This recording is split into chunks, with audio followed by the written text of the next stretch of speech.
Hi, it's Alec from Sharing the Journey. We've spent the last 3 days at Kerrville KOA Journey. Now, I'm going to tell you, the campground ended up not being that bad, but we started off, it started off not so great. First is we drove by, let me let this car in.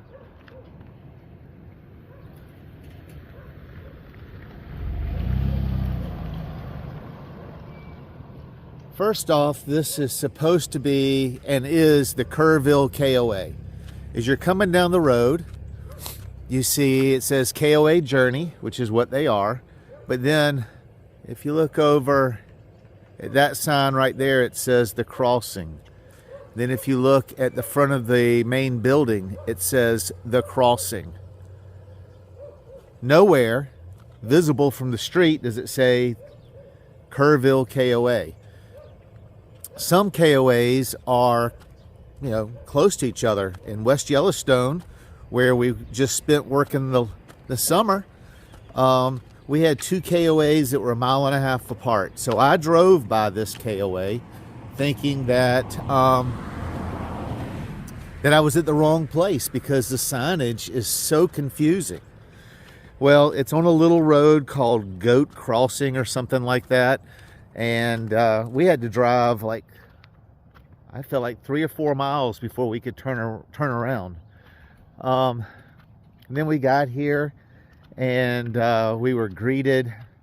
Well, here, let me show you. So when you're at a KOA, you always look for the yellow signs. The yellow signs tell you what to do.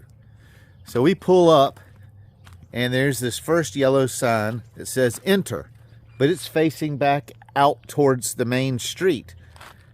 That's very confusing. And then I didn't even see this sign. It says welcome all RVers. It's faded and the colors are not very bold. It tells you to take a right. So we pulled up to the 5 mile an hour sign and stopped. I went inside and was chastised by the host for not following directions, because we're supposed to actually have turned here and gone down this first street, and you can see right up here where the sign says stop. All vehicles must register before entering. Well, we've already entered the campground. We're nowhere near the registration desk, so we would pull over here and we would stop right there. Now we got to walk either all the way around that way to get to the office or back to where we came from to get to the office. Makes no sense. Signage is terrible. So I drove by the campground because of the name and the signage. Had to find a place to turn around. Finally found a church miles down the road to turn around to go back up with this 2-lane road. And then I came to the campground. The signage inside is not good. So I parked in the wrong place and got chastised by the host about where I parked. So far, nothing good's going on. Now, we'll tell you a little bit about the campground. So the front of the campground looks like a strip shopping mall. They've got a game room area, laundromat, and the store. From the best I can tell, they have 40 RV spots, 9 tents, 2 cozy cabins, which are primitive cabins, and 1 deluxe cabin. Now let's go for a walk around the campground and see what we see. Finally, there is a sign, a small sign at the store that says Kerrville KOA. We must be in the right place. Inside, they do sell beer and wine and other supplies that you need. There is a laundromat that is very spacious. It appears to be used by not only the campground, because I think there's as many washers and dryers as there are campsites. So I would say that people from the community come here to wash their clothes, which means there might be a shortage of spots sometimes. I'll show you inside the store real quick.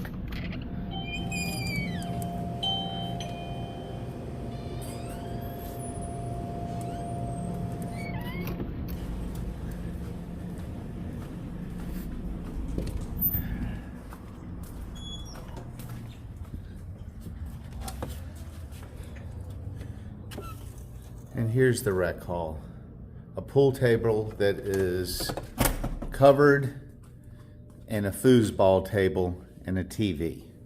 On the side of the store is the only bathhouse.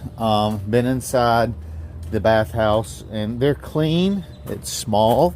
I think like 2 stalls, 2 showers.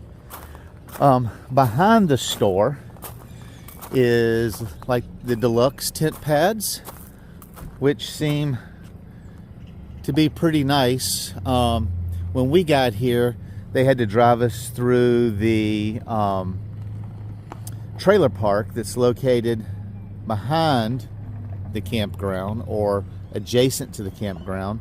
I was told that the trailer park is owned by the same owners, and we actually had to go through the trailer park to get to our site because I pulled up too far. Also behind the store is a couple of RV spots. As you can see, the grass is in much need of cutting. And then, with a great view of the trailer park, is their deluxe cabin. It's located right between these 2 campers. So you can see when you go to the tent area, I'm going to take you over to the dog park area. You're basically in the trailer park, which is extremely overgrown with grass and just not very well kept up. And then here's the dog park back here between the campground and the trailer park. Now, it is a nice sized dog park. It's got shade, and there's a picnic table for you to sit at when the dog or dogs are playing. And there is a bag dispenser and trash can in the very back of the dog park by the air conditioning to the store in case your dog does mess. Now, if you come around like you're going back into the campground, this is where the horseshoe pit is. One of the amenities here. You know, journeys don't have a lot of amenities, but the horseshoe pit is in the front yard of this mobile home. And when you walk over to it, the sand that the stake is in is overgrown with weeds.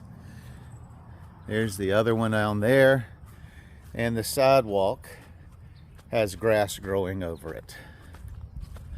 Not a lot of horseshoe playing going on here. And then back inside the fence for the campground, there is a small swimming pool. And we'll walk over and take a look at that. Be careful of the holes and the boards that are covering them over here by the pool. Very clean, very nicely kept, older swimming pool with a nice little deck and some chairs and some shade, so I will give them that. Also, the campground does have propane back up towards the sign as we come in. There is a propane fill station, which is great. And then you take the trash right here, so that's conveniently located also. Just behind the propane fill station out by the road are the two cabins, and they look like they're kept up nicely.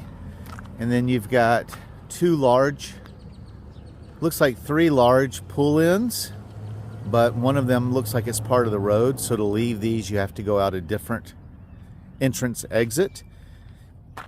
And a couple of electric and water tent sites. So it's nice that they've got both regular electric and water tent sites and then primitive tent sites. I would say this is where the work campers stay in these four back ends. Up by the store, this is a cool feature that you don't see many campgrounds have. Gas pumps. They have both unleaded, two unleaded pumps, and a diesel pump. Unleaded is $3.49 a gallon. I think this is kind of funny. It says $2.07 for gas, but please double the price because our pumps are old and cannot go over $4. That whole sentiment there kind of states the condition of the whole campground. It's old. And then this is a neat feature where you pull in here to site 22 and it's part of the entrance. It's actually part of the road. If you open your awning, onto the driveway. Very strange layout.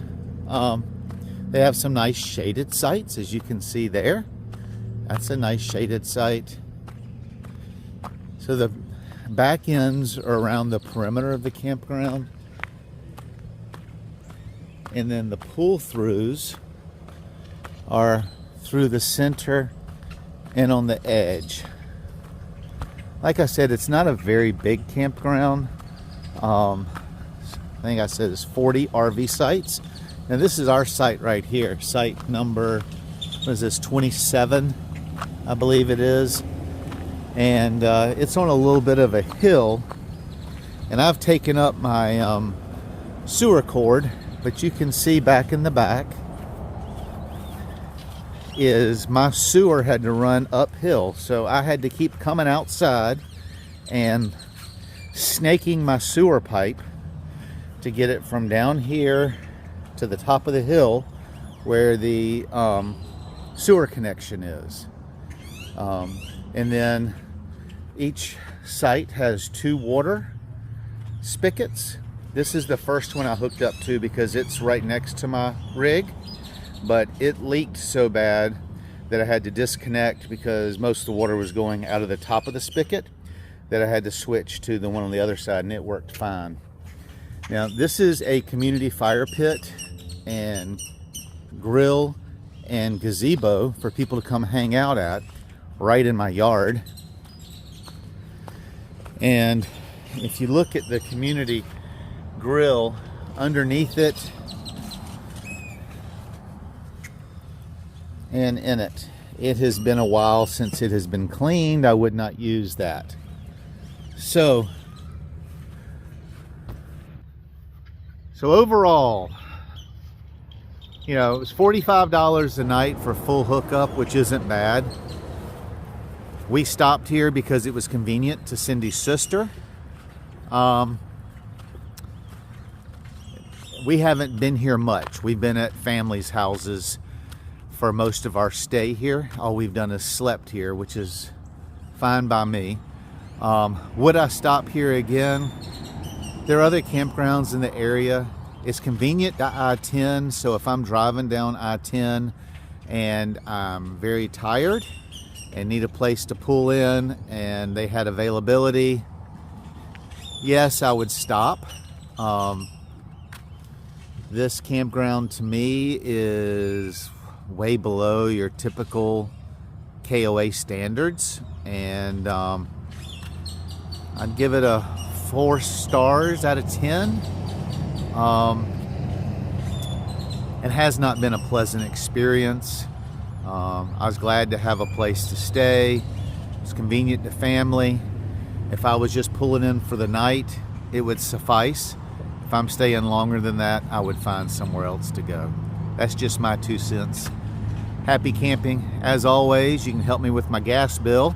Use our Amazon link below, and we'll get a little something from Amazon for sending you over there. Safe travels.